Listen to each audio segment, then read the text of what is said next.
নমস্কার, নিশ্চয়ই আপনারা খুব ভালো আছেন আর আমরাও বেশ ভালো আছি। তবে একটু না মনটা খারাপ মেয়েটার জন্য। মেয়েটা অনেক দিন হয়ে গেছে ওই বাড়িতে গেছে তো আমার মেয়ের একটা ক্লাসমেটের মা বলছিল যে কী করে আছো তুমি মেয়েকে ছেড়ে। বলে হ্যাঁ, মনটা তো খুব খারাপ হয় মাঝে মাঝে, কিন্তু ও এখন বোনকে পেয়ে আমাদেরকেই ভুলে গেছে। ওই বই আসবে, ওর মানে অর্ডার দেওয়ারও হয়েছে, তো বইগুলো দিয়ে যাবে, তখন ওকে আনা হবে। একটু ওর পাপা বললে একটু আনন্দ করুক, একা একা থাকে তো ওই বাড়িতে, বোন আছে, একটু মেলা হচ্ছে, একটু আনন্দ করুক। বাচ্চাদের একটু আনন্দ করার সুযোগ দেওয়া উচিত। আমরা ছোটোবেলাতে কত আনন্দ করেছি, গ্রামে মানুষ হয়েছি তো, ভাই বোন সবাই কত আনন্দ করেছি একসাথে, সব মানুষ হয়েছি তো। আর আমরা তো নিজেরাই 4 ভাই বোন, ভীষণ আনন্দে কাটিয়েছি। তো এখন ওর জন্য মন খারাপ হয়, ও তো সেই সব দিনগুলো মানে ও পাচ্ছে না না। আর এখনকার বাচ্চারা স্কুল টিউশন আর বাড়িতে এই রকম বদ্ধ ওরা। তো আমার মেয়েটা বিশেষ করে বেশি কষ্ট পায়, কারণ ওর তো সঙ্গী কেউ নেই, ও একা। তো যখনই ছুটি চাটা পায় তখনই ওই বাড়িতে ও চলে যায়, আর আমিও নির্দ্বিধায় ওকে যেতে দিই। আর ওখানে কি বলুন তো, আমি একটু নিশ্চিন্তে থাকি এই কারণে, আর ওখানে আমার শাশুড়ি মা মানে আমার মেয়েকে এতটাই খেয়াল রাখে। আর তারপরে আমার শ্বশুরমশাই আছেন, আমার দেওর আসে মাঝে মাঝে, মানে সপ্তাহে আসে, আর আমার যা আছে খাওয়া দাওয়ার ব্যাপারটা ওই দেখে। তো এই জন্য নিশ্চিন্তে থাকি। আর কি বলুন তো, আজকে সকাল সকাল উঠে সমস্ত কাজকর্মগুলো করে নিয়েছি। আর আজকের না ভীষণ আনন্দ জানান আমার। যে কোনো মানুষের মানে বাড়ির জন্য কিছু নতুন জিনিস বা নিজের জন্য ভীষণ আনন্দ হয়, তা আমার না এরকম আজকের খুব নতুন কয়েকটা জিনিস এসেছে, আমি ভীষণ খুশি। কাল আমার মানে শ্বশুর আর শাশুড়ি বাজারে গেছিলেন, ওনারা বলেছিলেন, কিন্তু আমি জানতাম না। আমার হাজব্যান্ড জানতেন, আমাকে কিছু বলেনি। আর আমি আজকে ঘুম থেকে ওঠার পরে আমার হাজব্যান্ড নিয়ে এসছেন ওগুলো, আমি এত খুশি, আমি চমকে গেছি যে বাবা এত ভালো ভালো জিনিস। শীতকালের 2টো লেগিংস, মানে হ্যাঁ লেগিংসের মতো, শীতকালে লেগিংস না ওটা, ওই সে লেগিংসের মতো এরকম প্যান্ট নিয়ে এসছেন শীতকালে বাড়িতে পরার জন্য। আর পাম্পশু নিয়ে এসছে, আমার আছে, তাও ওগুলো এনে দিয়েছে, আমি এত খুশি। আর কালারগুলো এত পছন্দ হয়েছে না। আমার শ্বশুর শাশুড়ি মানে আমি যেমন কালার পছন্দ করি না, আমার শ্বশুর শাশুড়ি ঠিক ওই রকমটা আনেন। আর এত দামি দামি জিনিস আনেন না আমার শ্বশুর শাশুড়ি, সত্যি ভীষণ ভালো। না জিনিসগুলো দিয়েছে বা দেয় বলে না, সত্যি আমার শ্বশুর শাশুড়ি ভীষণ ভালো। কটা শ্বশুর শাশুড়ি বলুন এইরকম, মানে আমার জন্য এত ভাবে, শুধু আমার জন্য না, আমার জায়েদের জন্য ভাবে, আমার জায়ের জন্য নিয়ে এসেছে, ছোটো জায়ের জন্য। তা আমি খুব খুশি। আর মেয়ের জন্য 2টো লেগিংস নিয়ে এসছে।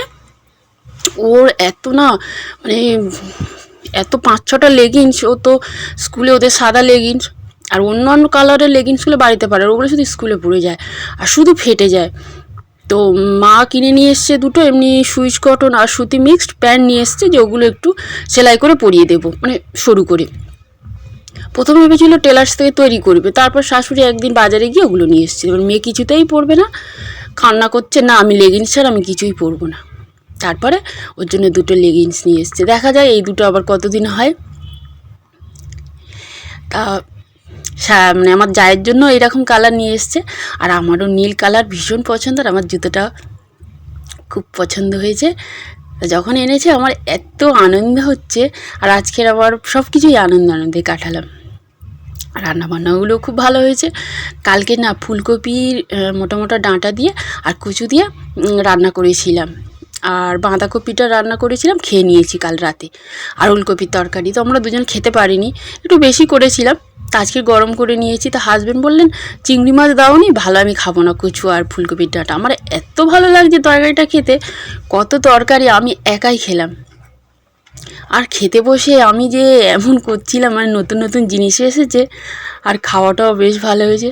মাংস, আর আমার হাজব্যান্ডও খুশি, ওনার পছন্দের ওলকপি আলুর তরকারি, মাংস, উনি আজকের খুব খুশি। আর দুজনে খেতে বসে খুব মজা করছিলাম, আনন্দেই খেলাম, আর দিনটা খুব ভালো কাটালাম।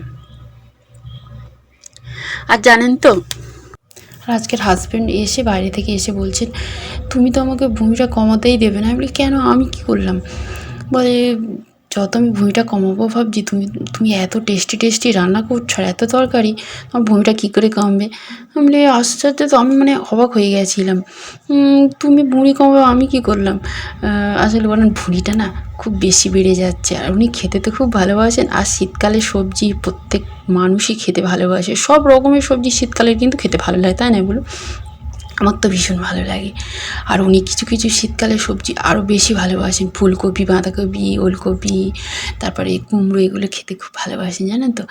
আর ফুলকপির তরকারিটা আমি আমার শাশুড়ি মার মতো তো পারি না। উনি বলেন যে ফুলকপি তুমি সবই তরকারি মার থেকে ভালো পারো, কিন্তু ফুলকপির তরকারিটা এখনও পর্যন্ত মার মতো হয় না। আমার শাশুড়ি না একটু শুকনো শুকনো তরকারিটা করেন, আর আমি একটু গ্রেভি করি। আমার হাজব্যান্ড আমার সবটাতেই প্রশংসা। আলু সিদ্ধ ভাত যদি তেল নুন দিয়ে মাখিয়ে দিই, তো উনি আমাকে প্রশংসা করে, উফ কী টেস্টি লেগেছে। আলু সিদ্ধ আবার কী করলাম বলুন? আলুটা শুধু মেখে, মানে আলুটা একটু চামচ দিয়ে একটু ছোটো ছোটো টুকরো একটু তেল নুন দিয়ে দিলাম, ব্যাস, এতেই উনি প্রশংসা করবেন। তাহলে আচ্ছা তুমি ভুঁড়ি কমাচ্ছ কেন? তোমার তো বয়স হয়ে গেছে, বুড়ো হয়ে গেছো, কেউ তো দেখবে না, আমি দেখবো তো। তুমি নারুগোপালের মতো থাকলে আমারও ভালো লাগে, তুমি এইরকমই থাকো। দুজনে এই নিয়েই হাসাহাসি করছিলাম খুব। আর খেতে বসে তো বললাম ভীষণ মজা করেছি। আসলে না আমার শ্বশুরবাড়িতে অনেক বেশি বেশি তরকারি হয়, আর আমার বাবার বাড়িতে দুটো দুটো হয়, কিন্তু এই শ্বশুরবাড়িতে অনেক বেশি হয় না। আর ওনারাও খেয়ে এরকম অভ্যাস, আর আমি এখন একা থাকি। আর প্রত্যেক ওয়াইফ তো তার হাজব্যান্ড যা যা খেতে ভালোবাসেন সেইগুলোই স্বামীর সামনেই তুলে ধরে, তো আমিও সেটাই করি। আর উনি খেতে ভালোবাসে, আর যেদিনে দুটো করবো সেদিনে উনি আমাকে বলে, তুমি এত কম কম তরকারি করেছো, তুমি কি আমাকে খেতে দিতে চাও না? আমি কি রোগা হয়ে গেলে তোমার ভালো হয়? এইরকম বলি। এইরকম মাঝে মাঝেই মজা করে। আসলে উনি যতই বলুক যে আমি ভুঁড়ি, উনি কিছুতেই ভুঁড়ি কমে, যে খেতে ভালোবাসে যে মানুষ, সে কিন্তু কিছুতেই কম খাবে না, যতই বুড়ো হয়ে যাক খেয়েই যাবে। তো উনি না তাও ভারী ভারী, মানে কী বলবো, মার্বেল এইসব নিয়ে ভারী ভারী ওয়েট নিয়ে উনি ব্যায়াম করেন। শুধু ভুঁড়িটা আসলে খেতে ভালোবাসে তো খায়, ওই জন্য ভুঁড়ি এরকম। আর আমরা দুজনে সত্যি মানে সংখ্যাও যেমন আর পরিমাণটা তরকারির বেশি থাকে। আমার মেয়ে তো খুবই কমই খায়, একটু মাছ মাংস এইসব খায়। মাছ তো বাবু তাবু খায় না বলতে গেলে। তো অনেক বকবক করে ফেললাম। সবাই ভালো থাকবেন, আবার দেখা হচ্ছে অন্য একটা ভিডিওতে।